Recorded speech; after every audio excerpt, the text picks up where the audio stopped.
சில காரியங்களை அறிந்து கொள்வோம் என்பதற்காக சில காரியங்களை பற்றி பேசுகிறோம். कुछ बातों को हमें जानना चाहिए, इसीलिए कुछ बातों को मैं बताऊंगा जो हमें जानना जरूरी है. ஆண்டவர் சொல்கிறார், प्रभु कहता है, வேதத்தை ஆராய்ந்து பாருங்கள், कलाम को जांच कर देखो, அவைகளால் உங்களுக்கு நித்திய ஜீவன் உண்டு என்று எண்ணுகிறீர்களே. उसके लिए उसके द्वारा तुम्हारे लिए नित्य जीवन है करके तुम सुने हो. அவைகளால் உங்களுக்கு நித்திய ஜீவன் மட்டுமல்ல, நிரந்தரமான ஒரு விடுதலையும் சமாதானம் உண்டு. और उसके द्वारा तुम्हारे लिए केवल नित्य जीवन नहीं बल्कि स्वतंत्रता और सर्वदा जीवित. ஆகவே இந்த வேதத்தில் உள்ள ஒரு சில காரியங்களை உங்களோடு பேசுகிறேன். इसलिए इस कलाम से कुछ बातों को मैं बताऊंगा. பைபிள்ல இஸ்ரவேல் ஜனங்களுடைய யாத்திரையில, इजरायलियों के यात्रा के अंदर மோசே மிகவும் தேவனுடைய பிரசன்னத்திலே வாழ்ந்த மனிதன். और मूसा प्रभु के प्रशंसा के अंदर रहने वाला व्यक्ति. 40 நாட்கள் 2 முறை அப்பம் சாப்பிடாமலும் தண்ணீர் குடியாமலும் தேவனோடு இருந்தார். और बिना किसी भोजन के, बिना किसी पानी के प्रभु के साथ में बैठा रहा. அவர் தேவனோடு கூட இருந்தார். वो प्रभु के साथ में बैठा மிகவும் அவர் முகமுகமாக பேசினார். और वो प्रभु से चेहरे बातें की. ஆண்டவரே சொல்கிறார், प्रभु को कहता ஒருவர் है, எனக்கு ஒரு தீர்க்கதரிசியா இருந்தார், एक यदि मेरे लिए भविष्यद्वक्ता है, ராஜாமத்தில் நான் அவனோடு பேசுவேன், और उससे रात के समय में बातें करूंगा, சொப்பனத்தில் பேசுவேன். स्वप्न में बातें ஆனால் करूंगा. என் தாசனாகிய மோசே அப்படி இல்லை. लेकिन मेरा दास मूसा वैसा नहीं. ஆனா அப்படிப்பட்ட மோசேக்கு மேல लेकिन वैसे मूसा के साथ ஆண்டவர் முறை பயங்கரமா கோபப்படுகிறார். प्रभु बहुत क्रोधित भी हो நீ गया. கானானுக்கு போகவே முடியாது என்றார். उसने कह दिया कि तू कानान देश में नहीं जाएगा. அப்படி என்ன ஒரு பாவம் செய்து वैसे क्या पाप उसने कर दिया? பைபிள் சொல்லுகிறது, बाइबल कहती அவர் है. திரும்பவும் ஆண்டவரே தயவு செய்து மன்னிச்சுக்கங்க ஐயா, और उसने फिर से कहा है, प्रभु मुझे क्षमा कर. அதை பற்றி பேசவே கூடாது. प्रभु ने कह दिया उसके बारे में तू दोबारा बात என்ன नहीं நடந்தது करेगा. அப்படின்னா, वहाँ पर क्या हुआ? அவர்களுக்கு தண்ணீர் இல்லாமல் இருந்த இஸ்ரவேலர்களுக்கு उनके लिए वहाँ पर पानी नहीं था इजरायलियों ஆகவே को. தேவன் எல்லாவற்றையும் திட்டம் பண்ணி வைத்திருந்தார். प्रभु ने वहाँ पर सब कुछ पहले से नियुक्त करके அவர் रखा. சொன்னார், மோசே उसने कहा, मूसा, அந்த கன்மலைக்கு மேல நான் இருப்பேன், और उस चट्टान के ऊपर मैं रहूंगा, நீ போய் அந்த கன்மலையை அடிக்க வேண்டும், और उस चट्टान को तू मार, அப்பொழுது உனக்கு தண்ணீர் கிடைக்கும். तब वहाँ से पानी आएगी. இதை பற்றி நீங்கள் யோவான் 7:38 நீங்க பார்க்கலாம். और इसके बारे में यूहन्ना 38 में आप पढ़ सकते हैं. அதாவது நான் கொடுக்கிற தண்ணீரை குடிக்கிறவனுக்கு ஒரு காலம் தாகம் உண்டாகும். और मैं जो पानी देता हूँ उसको पीने वाले को कभी प्यास नहीं. ஆண்டவர் இன்னும் மகிமைப்படவில்லை, சிலுவையில் அடிக்கப்படவில்லை, ஆகவே பரிசுத்தாவி கிடைக்கவில்லை என்று எழுதியிருக்கிறது. और वहाँ पर लिखा है कि प्रभु अभी तक महिमा में नहीं जी नहीं उठा, महिमा में नहीं उठा, इसलिए पवित्र आत्मा नहीं है. பழைய ஏற்பாடும் புதிய ஏற்பாடும் ஒரே காரியங்களையே சொல்லிக் கொண்டிருக்கிறது. पुराना नियम नया नियम एक ही बात को बताता है. கன்மலை தெய்வம், और वो चट्टान मसीहा அவர் है, சர்வ और वो வல்லமுள்ளவர். सर्वशक्तिमान है. புதிய ஏற்பாட்டுல கிறிஸ்துவே அந்த கன்மலை. और नए नियम के अंदर मसीहा ही वो चट्टान, கன்மலை ஒரே ஒரு முறை அடிக்கப்பட வேண்டும் और वो चट्टान केवल एक ही बार मार खाना சிலுவையிலே. चाहिए क्रूस पर. அதுக்குத்தான் மோசே சொல்றார், நீ கன்மலையை பார்த்து அடிப்பான். और इसीलिए मूसा को देखकर कहता है कि तू उस चट्टान को मार. அடித்தார், தண்ணீர் வந்துச்சு. उसने मारा, पानी ஆனா निकला. ரெண்டாவது முறை தண்ணீர் அவங்க கேட்கும் போது மறு டயத்துல और दूसरे बार दूसरी जगह पर जब वो फिर से पानी मांगते சிலுவையில हैं, ஒரு முறை ஜீசஸ் அடிக்கப்பட்டாச்சு. और क्रूस पर एक बार प्रभु मार खाया இப்போ गया. நீ அந்த கன்மலையை பார்த்து பேசு என்று சொன்னார். और तब उस चट्टान को देखकर कहा कि तू उससे बातें कर. ஆனா இப்ப என்ன செய்யறாரு, लेकिन अब मूसा ने क्या किया? ஜனங்கள் கொடுத்த தொல்லையினால लोगों का उनकी ओर से जो कुड़कुड़ करने அவர் அந்த लगे, கோபத்தினால கன்மலையை அடித்தார். उसने क्रोध से आकर उस चट्टान को मार दिया. அதுதான் குற்றம். और यही दोष கிறிஸ்து ஒரே ஒரு முறை அடிக்கப்பட வேண்டும். मसीहा केवल एक ही बार मार खाना चाहिए. மோசே 2 முறை அடிக்கிறார். मूसा ने 2 बार मारा. ஆகவே கர்த்தர் சொன்னார், நீ சட்டத்தை மீறி விட்டா நீ போக முடியாது. और इसीलिए प्रभु ने कहा, तूने आज्ञा को उल्लंघन किया तो नहीं जाएगा. அதுதான் மோசே செய்த தவறு. और यही मूसा की ओर से गड़बड़. இன்னொரு முறை மோசே ஒரு முறை சொல்கிறார், और एक बार मूसा कहता ஆண்டவரே है, நான் உம்முடைய முகத்தை காண வேண்டும். हे प्रभु मैं तेरे चेहरे को देखना ஆண்டு चाहता சொல்கிறார், हूं. என்னுடைய முகத்தை கண்டு யாரும் உயிரோட வாழ முடியாது. प्रभु कहता है, मेरे चेहरे को देखकर कोई भी जीवित नहीं रह सकता. அவ்வளவு ஒரு மகிமை. वैसा एक महिमा. தெய்வம் அப்படிப்பட்ட மகிமையினால படைத்திருந்த மனிதன் प्रभु वैसे महिमा से बनाया हुआ मनुष्य பாவத்தினால் அந்த கிருபையை இழந்து விட்டான். पाप के कारण उस अनुग्रह दया को, ஆகவே தேவன் சொல்கிறார், நீ அந்த நிலையை நீ பெற முடியாது. और इसलिए प्रभु कहता है उस परिस्थिति को तो नहीं पा அதை நீ सकता. இழந்துட்டேன், उसे तूने खो ஆனா दिया, திரும்ப நான் கண்டிப்பா தருவேன். लेकिन फिर से मैं जरूर दूंगा। கண்டிப்பா உனக்கு அது இழந்து போன எல்லாம் உனக்கு வாபஸ் கிடைக்கும். जरूर जो तूने खो दिया है उसे वापस இப்போ पाएगा। நீ என்னுடைய மகிமையை தான் பார்க்கணும். अब केवल मेरी महिमा को என்னுடைய देख பேக் சைட பாடுங்க. और मेरा पीछे के शरीर को देख। தேவனுடைய மறு பக்கம் இயேசுவானவர். प्रभु का जो पिछला जो भाग है वो यीशु है। அது கல்வாரி சிலுவையிலே அவர் அடிக்கப்பட்ட கோரமாக காயப்பட்ட காயம். और वो कलवरी क्रूस पर उसने जो घायल हुआ था वो घायल है। இதைத்தான் மோசே பார்த்தார். इसी को मूसा ने देखा। என்னத்தை பார்த்தார்? क्या देखा? தேவனுடைய பிரகாசத்தை காணவில்லை. प्रभु के प्रकाश को नहीं देखा। அதற்குள்ள அந்த ஆசீர்வாதத்தை ஏதேனில் இழந்து விட்டோம். और उसकी जो कमाई है उस पवित्रता को एदेन में खो दिए। ஆனா இயேசுவானவருக்குள்ள இருந்த அந்த காயத்தை இவர் பார்க்கிறார். लेकिन यीशु मसीह के अंदर रहने वाले उस घायल को उसने देखा। வேதம் சொல்லுது உலகத்திற்கு முன்னாலே இவர் அடிக்கப்பட்டார். कलाम कहता है कि दुनिया के उत्पन्न के पहले यीशु मार खाया था। அவர் கண்டது இயேசு கிறிஸ்துவினுடைய முதுகையும் காயங்களையும். और उसने जो देखा वो यीशु मसीह के घायल और उसके शरीर के घाव को। இன்னொரு காரியம் சொல்லுகிறேன். और एक बात को बताता हूँ। ஆதியாகமத்துல கர்த்தர் மோசே பார்த்து சொல்லுகிறார். उत्पत्ति के अंदर प्रभु मूसा को देखकर कहता है। மோசேட்ட சொல்லி ஆபிரகாமுடைய வாழ்க்கையில நடந்தது சொல்லுகிறார். और मूसा से अब्राहम के जीवन में जो बातें हुई उसके बारे में ஆதியாகமத்தை மோசஸ் எழுதினாலும் उत्पत्ति को मूसा ने लिखा है। ஆபிரகாமை பார்த்து கர்த்தர் சொல்லுகிறார். अब्राहम को देखकर உன் சந்ததி 400 வருஷம் உபத்திரப்படுவார்கள். तेरा संतान 400 वर्ष तक तकलीफ पे ஆனா रहेगा। யாத்ராகமும் 12:40 சொல்லுது. लेकिन निर्गमन के अंदर 12:40 पे कहता है இஸ்ரவேலர்கள் எகிப்துல குடியிருந்தது 430. और इजरायली लोग मिस्र में जो रहते थे वो 430 वर्ष का। இதுல எப்படி அங்க 400 போட்டிருக்கு, இங்க 430 வந்துட்டு? और वहाँ पर 400 यहाँ पर 430 कैसे हो चुका? குழப்பமே இல்ல.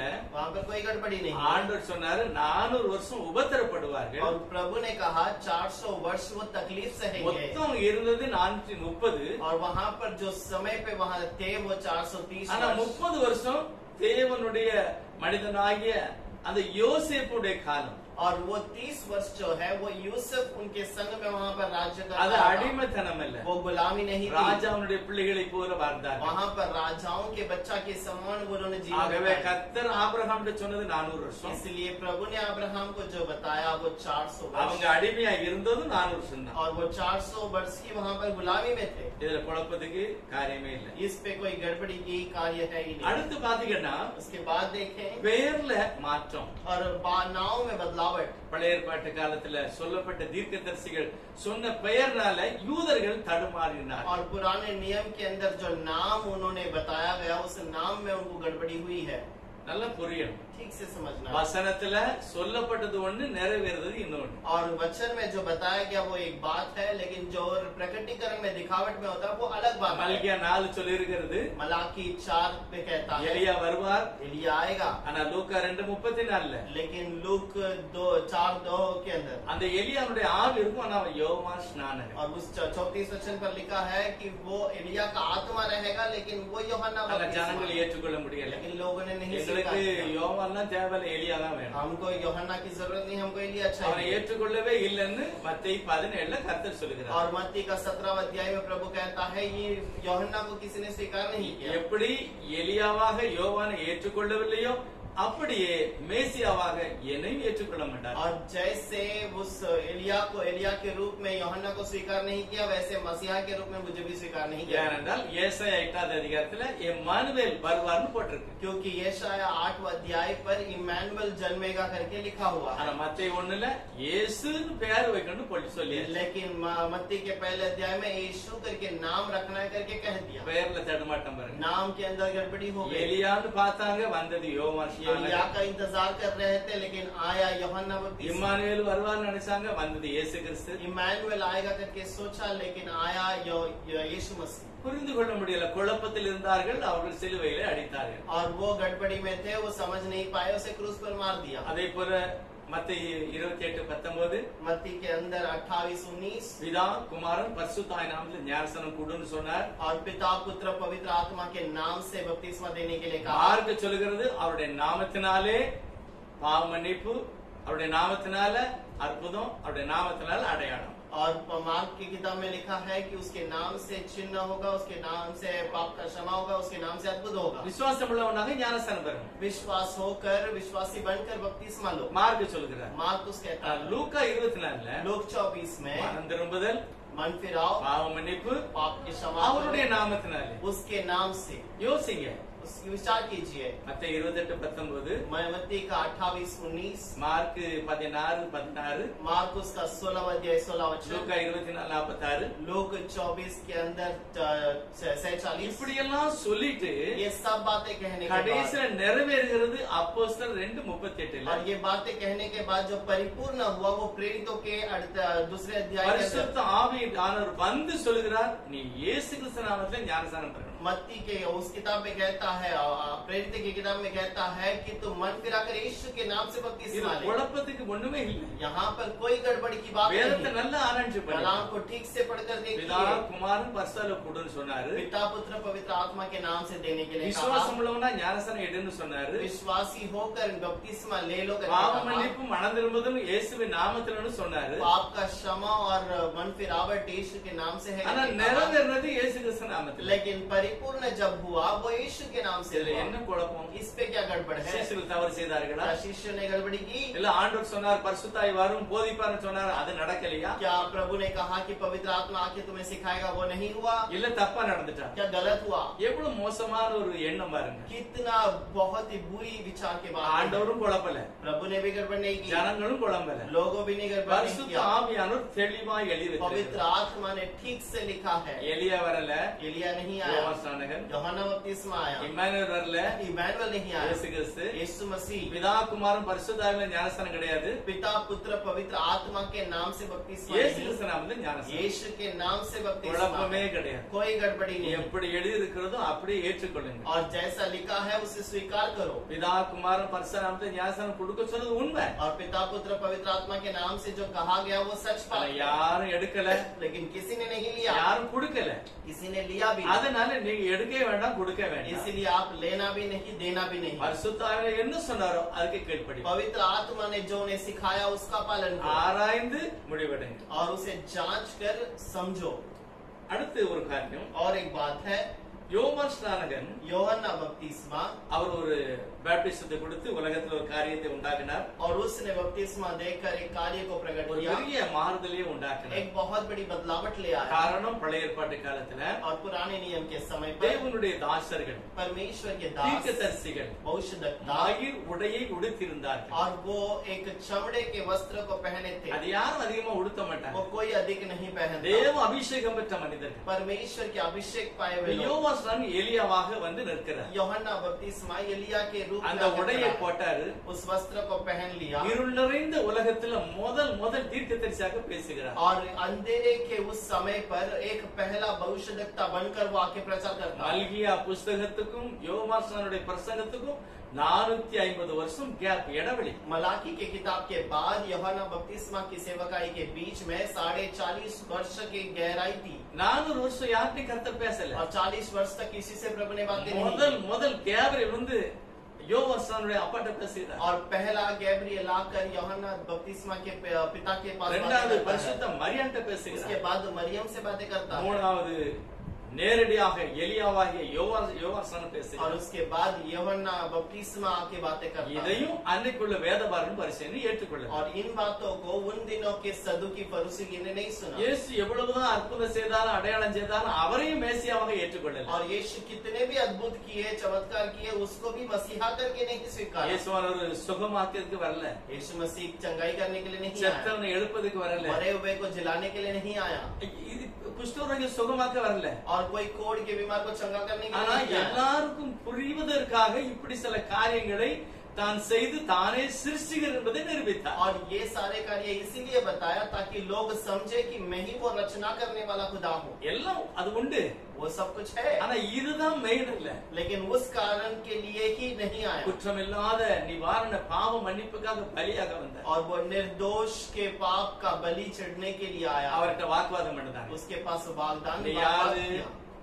तू कौन है? நீ மேசியாவா? क्या तू मसीहा है? தெளிவா சொல்லு. ठीक से बता। ஆண்டவர் ஒரு காரியத்தை சொல்றார். प्रभु ने एक बात को कहा, நான் சொல்லுகிற காரியத்துக்கு நீ பதில் சொல்லணும். मैं जो सवाल पूछता हूँ उसका जवाब देना। யோவான் கொடுத்த ஸ்நானம் यूहन्ना ने जो बपतिस्मा दिया, தேவனால் தேவ ஆவியினால கொடுத்தானா இல்ல மனுஷனால கொடுத்தானா? क्या प्रभु की आत्मा से दिया कि मनुष्य की ओर से दिया? அன்னைக்குள்ள குருடர்களாக இருந்த வேதவாரன் பரிசேயன் उन சொல்லுகிறார்கள், दिनों के रहने वाले अंधे फरीसी सदुकी कहते हैं। யோவானை தீர்க்கதரிசி என்று अनेகர் சொல்லுகிறார்கள். यूहन्ना को तो बहुत लोग भविष्यवक्ता मानते हैं। ஆகவே யோவான் கொடுத்த ஸ்நானம் மனுஷனால சொல்லிட்டா நம்மளை ஜனங்கள் கல்லெறிவார்கள். और यूहन्ना का बपतिस्मा प्रभु का है करके कहे तो लोग अपने हमारे ऊपर पत्थर मारेंगे। மனுஷர்களால உண்டாயிட்டு சொன்னா கல்லெறிவாங்க. अगर मनुष्य से आ जाए करके कहा तो पत्थर मारेंगे। தேவனால அது உண்டாயிட்டு சொன்னா நீ ஏன் ஞானஸ்நானம் எடுக்கலன்னு கேட்பார். अगर प्रभु से हुआ है करके कहा तो तूने उसका बपतिस्मा क्यों नहीं लिया? யோசித்து பாருங்க. विचार करके யோவான் देखिए। கொடுத்த ஸ்நானம் தேவனால் உண்டாயிட்டா மனுஷனால் உண்டாயிட்டா? यूहन्ना का बपतिस्मा प्रभु से हुआ या मनुष्य से हुआ? சிந்திக்கணும். सोच कर देखिए। இப்ப இயேசுவானவருடைய நாமத்துல கொடுக்கிற ஞானஸ்நானம், यीशु मसीह के नाम से दिया गया இயேசு बपतिस्मा, கிறிஸ்து நாமத்துல கொடுக்கிற ஞானஸ்நானம், यीशु के नाम से देने वाला சொல்லுங்கள் बपतिस्मा, தேவனால் உண்டாயிட்டா மனுஷனால் உண்டாயிட்டா? आप कहिए कि वो प्रभु की ओर से हुआ है कि मनुष्य की ओर से? யோவான் கொடுத்த ஸ்நானம் தேவனால் உண்டாயிட்டு ஏற்றுக்கொண்டார். और यूहन्ना का बपतिस्मा प्रभु की ओर से आए करके जो स्वीकार किए। அன்னைக்குள்ள வேதவரம் பரிசேயர் அவனிடத்துல ஞானஸ்நானம் பெற்றிருக்கணும். और उन दिनों का फरीसी सदुकी उसे बपतिस्मा लेना चाहिए था। நீங்களும் இயேசு கிறிஸ்து நாமத்துல ஞானஸ்நானம் பெறணும். आप भी यीशु मसीह के नाम से बपतिस्मा पाना। அப்படி இல்லைன்னா வாங்கி அடிங்க, அது மனுஷனால் உண்டாயிட்டு சொல்லுங்க. नहीं तो आप ठीक से बताइए वो तो मनुष्य की ओर से आया है। பார்க்கலாம் உங்களுடைய வாழ்க்கையில எப்படி உண்டாகுது. आपके जीवन में कैसा वो होता है। தேவ देख सकते வேதம் हो। அதாவது பிரிவினைக்கு பைபிள் அல்ல. प्रभु जो है वो अलग अलग करने के लिए खुदा नहीं है। கர்த்தருடைய ஆவியானவர் சேர்த்து வைப்பார், உங்களுக்கு தேடி வாசித்தார். प्रभु का वो आत्मा जो है आपको मिलाकर रखेगा अगर आप ढूंढ कर पड़े तो। இன்னும் ஒரு ரகசியம். और एक गुप्त बात है। ஆதியாகமம் 4வது அதிகாரத்துல और उत्पत्ति के अंदर 4था अध्याय காயினுடைய சந்ததியை தனியா காமிச்சிருக்கிறது. कैन के संतान को अलग से दिखाया है।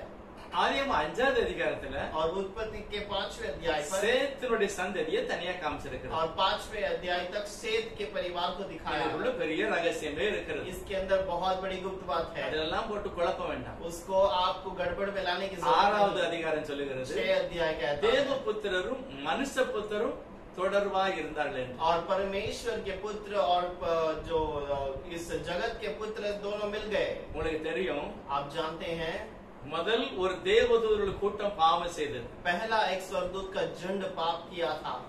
2 பேதுரு 2வது அதிகாரம் 4வது வசனம். दूसरा पत्रस 2रा अध्याय 4था वचन। அது எழுதியிருக்கிறது, பாவம் செய்த தேவதூதர்களை தேவன் அந்தகார சங்கிலிலே கட்டி வைத்திருக்கிறார். उस पर लिखा है कि पाप किए हुए स्वर्गदूतों को अंधकार की जंजीर में बांध के இது रखा है। கோடி கோடியான வருஷத்துக்கு முன்ன உள்ள ஒரு காரியம். ये करोड़ों वर्ष के साल के पहले हुई बात இது है। ஆதியாகமம் 6ல உள்ள காரியம் அல்ல. ये उत्पत्ति के 6 अध्याय की बात है ही नहीं। ஆனால் लेकिन அந்த கோடி கோடியான வருஷத்துக்கு முந்தி उस करोड़ों करोड़ों वर्ष के पहले பாவம் செய்த தேவதூதர்களை தேவன் அந்தகாரத்துல கட்டினார். और परमेश्वर पाप किए हुए जो लोगों को वहाँ पर जो स्वर्गदूतों को अंधकार में பரிசுத்தமாய் बांधा வாழ்ந்த தேவதூதர்களை தன்னோடு எடுத்துக்கொண்டார். और पवित्र स्वर्गदूतों को अपने साथ ले लिया। ஒரு காரியத்தை நல்லா புரிஞ்சுக்கிடணும். एक बात को ठीक से समझ அவன் लेना। பாவம் செய்த தேவதூதனோ பரிசுத்தமுள்ள தேவதூதனோ और वो पाप किया हुआ स्वर्गदूत हो या पवित्र स्वर्गदूत அவர்கள் हो, மனுஷரோடு சம்பந்தம் கலக்க முடியாது. और वो मनुष्य के साथ संबंध नहीं रख सकते। இயேசுவானவரே சொல்கிறார், அவர்கள் தேவதூதர்களை போல இருப்பார்கள். और यीशु कहता है वो स्वर्गदूतों के समान அவர்கள் रहेंगे। ஆணும் அல்ல பெண்ணும் அல்ல, वो ना स्त्री है ना पुरुष है, அவங்க தேவதூதர்கள். वो स्वर्गदूत है। அப்போ 6வது அதிகாரத்தில் என்ன நடந்தது? लेकिन 6 अध्याय पर क्या हुआ? சேத்து பரிசுத்தவானுடைய கூட்டமும் सेत जो पवित्र जो परमेश्वर का झुंड है, காயின் வஞ்சிக்கப்பட்ட கூட்டமும் काइन जो फंसाए हुए का झुंड है, திருமணம் நடந்ததனால इन दो की शादी होने के कारण ராட்சதர்கள் பிறந்தார்கள். राक्षसों का जन्म हुआ। தெளிவாய் புரிந்து கொள்ள ये வேண்டும். ठीक से समझना। ஆரம்பத்துல இருந்து 2 வருகிறது. और आरंभ से दो झुंड आता है।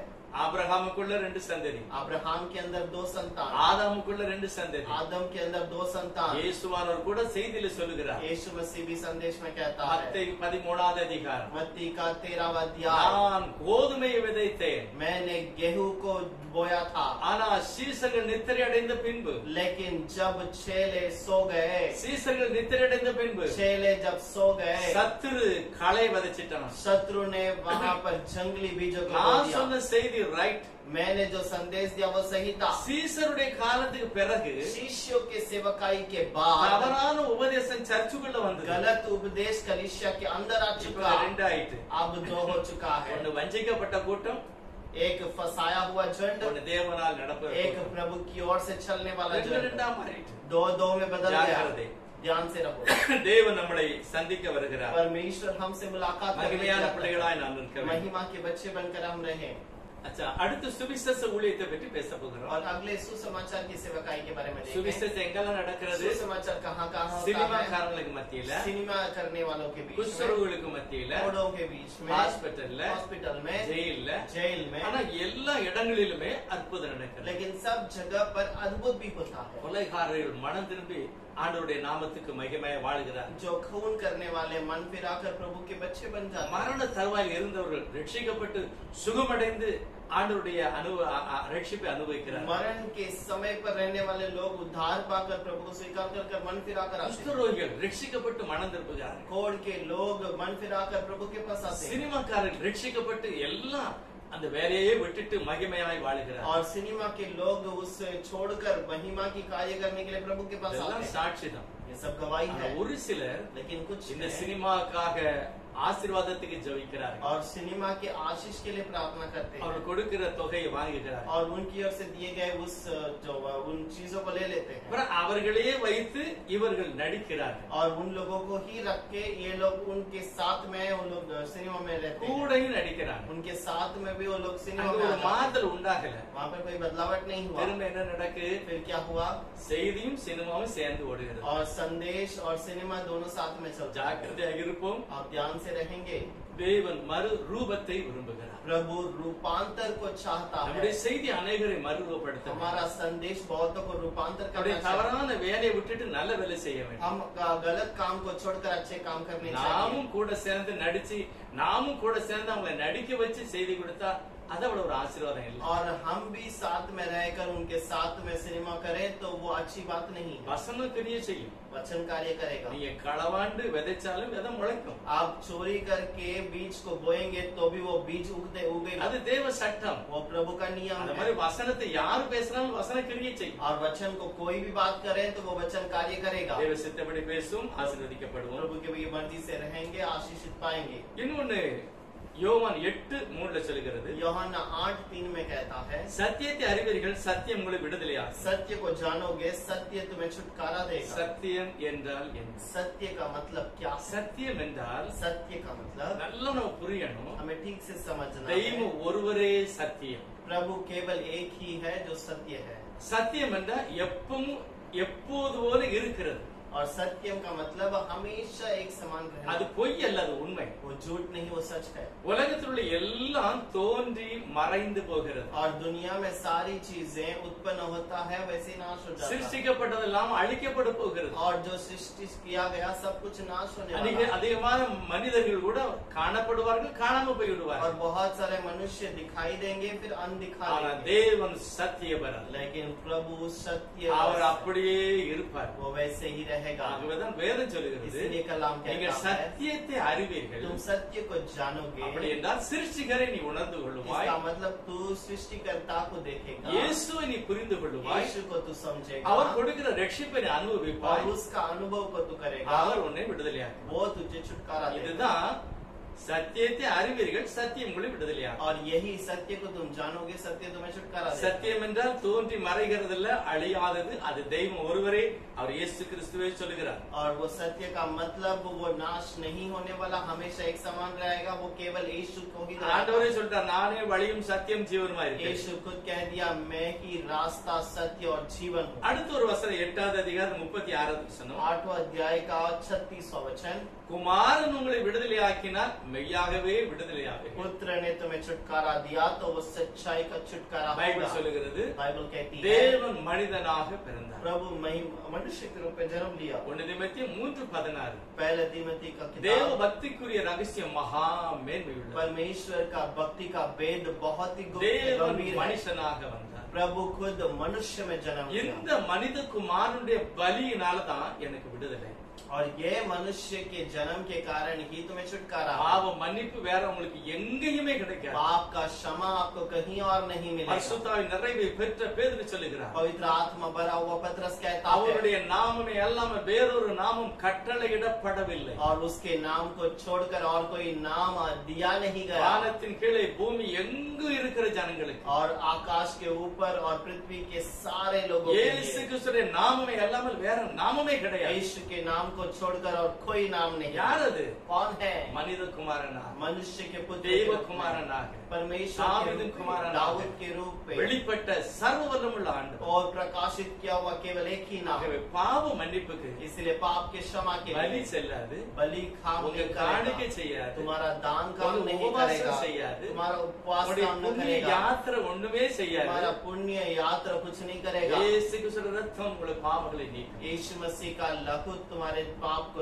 ஆகவே धोएगा। குமாரன் உங்களை விடுதலை ஆக்கினால் மெய்யாகவே விடுதலை. इसलिए पुत्र तुम्हें छुटकारा दे तो ही वो सच्चा छुटकारा। அடுத்து 2 கொரிந்தியர் उसके बाद दूसरा कोरिन्थियों 3வது அதிகாரம் 17வது வசனம். तीसरा अध्याय का 17वां वचन। கர்த்தருடைய ஆவி எங்கேயோ அங்கே விடுதலை.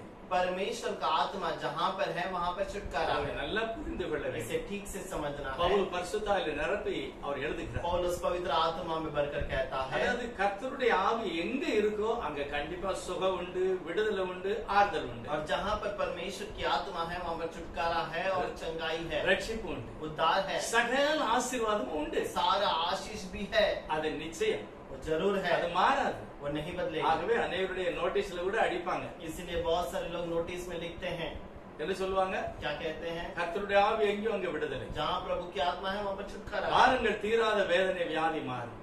और ये जो बहुत बड़ी जो बीमार है वो भी चंगा होगा। கண்டிப்பா 100க்கு 100 ரைட். जरूर वो 100% सही ஆனா है। இந்த வசனம் எழுதப்பட்ட நோக்கம் என்ன? लेकिन वो वचन लिखा गया विचार क्या है? பவுல் சொல்லுகிறார் पौलुस कहता 2 है கொரிந்தியர்ல दूसरे कोरिन्थियों में அந்த 3வது அதிகாரம் சொல்லுகிறார், तीसरे अध्याय पर कहता है, பிரியமானவர்களே, हे मेरे प्रियो, பழைய ஏற்பாட்டில் எழுதப்பட்ட अनेक தீர்க்க தரிசன வசனத்தை पुराने नियम के बहुत सारे भविष्यद्वक्ताओं के वचन வாசித்தாங்க. उन्होंने पढ़ा, ஆனா அதை புரிந்து கொள்ள முடியல. लेकिन उसे समझ नहीं पाए। மோசே எப்படி முகத்தை மூடினாரோ मूसा ने जैसे अपने चेहरे को ढाका, அதுபோல उसी प्रकार இஸ்ரவேலருடைய இருதயத்தில் ஒரு முக்காடு இருக்கிறது. और इजरायलियों के चेहरे पर हृदय के ऊपर एक ढक्कन है, அந்த தீர்க்க தரிசனத்தை புரிய முடியல, और उस भविष्यद्वक्ता को समझ नहीं पाए, மேசியாவை ஏற்றுக்கொள்ள முடியல, मसीहा को स्वीकार नहीं எலியாவை कर ஏற்றுக்கொள்ள முடியல, पाए, एलिया को स्वीकार नहीं ரட்சிப்பை कर ஏற்றுக்கொள்ள पाए, முடியல, उद्धार को स्वीकार नहीं कर पाए। பைத்தியமாக அவளுக்கு தெரிஞ்சது. उन्हें एक पागलपन लगा। பவுல் என்ன சொல்ல पौलुस விரும்புகிறார்? क्या कहता है? கர்த்தருடைய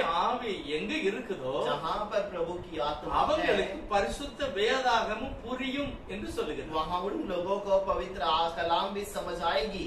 யூதர்களே, हे यहूदी, இல்ல கிறிஸ்தவர்களே, हे मसीहा के நீங்கள் लोगों, கிறிஸ்துவினிடத்தில் வரும்போது तुम जब मसीहा के पास आओगे, கிறிஸ்துவின் மூலமாக मसीहा के साथ में, வேதாகமம் புரியாத அந்த முக்காடிலிருந்து நீங்கள் விடுவிக்கப்படுவீர்கள். और वो जो कलाम नहीं समझते उस पर्दे से तुम वहाँ पर बाहर கர்த்தருடைய चले जाओ। ஆவி எங்கே இருக்கோ உங்களுக்கு விடுதலை. जहाँ प्रभु की आत्मा है वहाँ पर तुम्हें छुटकारा है। அதுதான் பைபிள் சொல்லுகிறது. यही बाइबल कहती है। அது மட்டுமல்ல, केवल इतना ही नहीं, மோசேயின் ஆகமங்கள் நிறைய பேருக்கு புரியும். मूसा का जो नियम है वो बहुत लोगों को नहीं समझ அப்போஸ்தலன் आता। பவுல் प्रेरित पौलुस மிகவும் தேறின வேதபாரகன். बहुत ही ज्ञानवान व्यक्ति है। பவுலை பற்றி சவுல் அவன் இருக்கும்போது அவன் யாரு? பரிசேயன். और पौलुस के बारे में जब वो साउल था तब कहा गया है कि वो एक फरीसी है। அவரே சொல்லுகிறார், वो खुद कहता है, நியாய பிரமாணத்தின்படி நான் குற்றமற்றவன். व्यवस्था के अनुसार मैं निर्दोष हूँ। பரிசேயனுக்கு ஒரு பரிசேயன். मैं फरीसी के लिए एक நான் फरीसी हूँ। பென்யமீன் கோத்திரத்தான். मैं बेन्यामीन गोत्र का हूँ। நீதிமான். मैं धर्मी हूँ। ஆனா தீர்க்கதரிசி சொன்ன வசனத்தை ஏற்றுக்கொள்ள முடியல. लेकिन भविष्यद्वक्ता के वचन को स्वीकार नहीं இந்த किया। இயேசுவின் நாமத்தை அழிப்பேன் इस அப்படின்னு. यीशु के नाम को मैं नाश करूंगा। அது தவறான போதனை वो என்றால், तो गलत उपदेश அது करके कहा। தவறான ஆவின்னு वो சொன்னான். गलत उपदेश है करके ஆனா कहा। தேவனுடைய ஆவி மேல விழும்போது, लेकिन जब प्रभु की आत्मा उसके ऊपर आई, மத்தியான வேளையில சூரிய பிரகாசத்தை காட்டிலும் மகிமையான தேவ பிரகாசம் விழுந்த உடனே दोपहर के समय पर सूरज के प्रकाश से बढ़कर एक महिमा का प्रकाश கண் चमका। குருடாய் போய்விட்டது. उसकी आंखें अंधी हो गई। கர்த்தர் சொல்லுகிறார், अब प्रभु कहता நீ है, எழுந்து நேரு எண்ணப்பட்ட தெருவுக்கு போ, और तू उठकर वो सीधा सड़क जो कहलाता है அங்கே वहाँ जा। உனக்கு போதிப்பேன் அப்படின்னு. वहाँ पर मैं तुझे सिखलाऊंगा। அங்க ஒரு கிராமத்துல ஒரு தேவனுடைய மனிதன் இருக்கிறார். वहाँ पर उस गांव में एक व्यक्ति है। அனனியாவே हे अननिया, அவர் ஜெபம் பண்ணுகிறார். वो प्रार्थना ஒரு करता है தீர்க்கதரிசி. और मैं भविष्यद्वक्ता। கர்த்தர் சொன்னாரு, प्रभु ने நீ कहा எழுந்திருந்து तू उठकर அந்த சவுல் எனப்பட்ட மனுஷனை போய் தேடு. वो साउल नामक व्यक्ति को ढूंढ। அவன் இப்ப ஜெபம் பண்ணுகிறான். वो वहाँ पर प्रार्थना कर அவன் ஒரு रहा है। தரிசனம் பார்க்கிறான். उसने एक दर्शन को देखा। அனனியான ஒரு தேவனுடைய மனுஷன் தலை மேல கை வைக்கிறாரு. अननिया का नाम का एक व्यक्ति मेरे सर पर हाथ என் रखा கண்ணு है। சுகமாகுது. मेरी आंखें நான் அபிஷேகத்தில் நிரம்புகிறேன். अभिषेक में भर गया। அப்படி ஒரு தரிசனம் பார்த்துட்டு இருக்கிறான். ऐसा एक दर्शन को देख रहा நீ है। போ அப்படின்னாரு. तो जा करके कहा। அனனியா சொன்னார், அப்பா அவன் பொல்லாத மனுஷன், अनन्या ने कहा वो तो एक बुरा व्यक्ति है। அவன் வேதபாரருடைய கையாள், वो एक जो फरीसी है उनका அவன் हाथ का நியாய பிரமாணத்தை தேடினவன், व्यवस्था में वो बहुत ही ज्ञानवान அவன் है। இயேசுவின் நாமத்தை போதிக்கிறது தவறுன்னு சொல்லுதான். और वो यीशु के नाम को प्रचार करना गलत है करके कहता தவறுன்னு है। மட்டும் சொல்ல, பிடிச்சான் அடிச்சான் கைது பண்ணணும். और केवल गलत नहीं कहा, मारा, उनको पकड़कर बंदी गृह में रखा। கர்த்தர் சொன்னார், प्रभु ने कहा நான் என்னை அவனுக்கு வெளிப்படுத்தி, मैंने अपने आप को उसे प्रकट किया அவன் என்னுடைய கரத்தில் உள்ள மகிமையான ஒரு பாத்திரமாய் और वो இருக்கிறான். मेरे हाथ का एक कीमती बर्तन இயேசு बन என்ற चुका। நாமத்துக்காக எவ்வளவு பாடுபட போகிறான் நான் போதித்திருக்கிறேன். यीशु के नाम के लिए वो कितना मेहनत करने वाला है, मैं उसको सिखाया। தைரியமா போ அப்படின்னா ठीक जल्दी से जाकर அனனியா போய், अनन्या गया।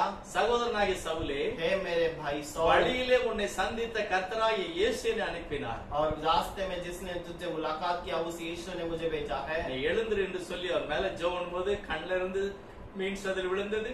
और वो वहाँ पर प्रार्थना करने के समय पर उसके आंख से वो मछली के छाले के समान गिरे। கண் பார்வை அடைந்தார். आंख में दृष्टि आई। இயேசு கிறிஸ்து நாமத்தில் ஞானஸ்நானம் பெற்றார். यीशु के नाम से बपतिस्मा लिया। இயேசுதான் கிறிஸ்து, यीशु की वो मसीहा है। இயேசுதான் கிறிஸ்து. यीशु ही मसीहा है। அப்படி அவர் செய்தி கொடுக்கிறார். वैसे उसने प्रचार किया। காரணம் யோவான் எழுந்த சுவிசேஷம் क्योंकि यूहन्ना का जो 20 सुसमाचार கடைசி வசனம் சொல்லுகிறது, 20 में आखिरी वचन ஆண்டவர் कहता है, எவ்வளவு அற்புதங்களை செய்தார். प्रभु ने कितने अद्भुत किए। எல்லாத்தையும் நாங்க எழுதல, सबको मैंने नहीं लिखा। எல்லாத்தையும் எழுதுனா உலகம் கொள்ளாது. सबको लिखूंगा तो दुनिया में स्थान नहीं ஆனா रहेगा। எழுதப்பட்ட நோக்கம் என்ன தெரியுமா? लेकिन लिखने का विचार क्या है? இயேசுவே கிறிஸ்து என்று நீ விசுவாசித்து यीशु को मसीहा करके तू அவருடைய विश्वास நாமத்துல कर பாவ மன்னிப்பு பெறணும். और उसके नाम से पाप का क्षमा मांग। அதைத்தான் எழுதியிருக்கிறது. उसी के लिए लिखा हुआ கிறிஸ்து है। என்றால் யார்? मसीहा का मतलब சர்வத்திற்கு कौन है? மேலானவர். और वो सर्वशक्तिमान है। ரோமர் 9:5 அப்படிதான் இருக்கிறது. रोमियो का 9:5 में அவர் ऐसे लिखा है, சர்வத்திற்கு மேலான वो தேவன். सबसे ऊंचा प्रभु है। நீங்க சொல்லட்டான் பரவாயில்ல, பரிசுத்தாவியானவர் சொல்கிறார் ஆமென். आप नहीं कहेंगे तो भी कोई बात नहीं, पवित्र आत्मा कहता है आमीन। ஆகவே இயேசு கிறிஸ்து, इसलिए यीशु ही मसीहा है, அவர்தான் கிறிஸ்து. वही मसीहा है। யோவான் 1 அதிகாரத்துல और ये यूहन्ना पहले अध्याय के அபியான பிலிப்பு, फिलिपुस कहता है, अंद्रेया, अंद्रिया, பேதுரு, पतरस, படிப்பறியாதவங்க சொல்றாங்க, जो अनपढ़ लोग हैं वो कहते हैं, சொந்தக்காரங்களை பார்த்து சொல்றாங்க, अपने रिश्तेदारों को देखकर சிநேகிதரை பார்த்து कहते हैं, சொல்றாங்க, अपने दोस्तों को देखकर कहते நியாய हैं, பிரமாணத்தில் எழுதப்பட்டவரை கண்டோம். और जिसको व्यवस्था में लिखा है उसको हमने देखा। அவர் யோசேப்பின் குமாரன், ஆனால் அவர் கிறிஸ்து. और वो यूसुफ का पुत्र है लेकिन वो मसीहा है। ஆகவே இயேசுவை கிறிஸ்துவாக ஏற்றுக்கொள்ளும். इसीलिए यीशु को मसीहा करके स्वीकार கிறிஸ்து करो। என்றென்றைக்கும் சோசரிக்கப்பட்டவர். मसीहा सर्वदा के लिए धन्यवाद दिया இயேசுவை गया। கிறிஸ்துவாக ஏற்றுக்கொள்ளப்பட்டால் வஞ்சிக்கப்பட்டவர். यीशु को मसीहा करके नहीं स्वीकारा तो फंसाया गया। யார் வஞ்சகன்? कौन फंसाने वाला है? பிதாவையும் குமாரனையும் மறுதலிக்கிறவன். जो पिता और पुत्र को इनकार करता है, பிதாவாகிய தெய்வம் மனிதனாக வந்ததை ஏற்றுக்கொள்ளாதவன். और जो पिता प्रभु है वो मनुष्य के रूप में आया उसे जो नहीं स्वीकारता மாம்சத்தில் है, வெளிப்பட்ட கிறிஸ்து வெளிப்படுத்தாதவன்.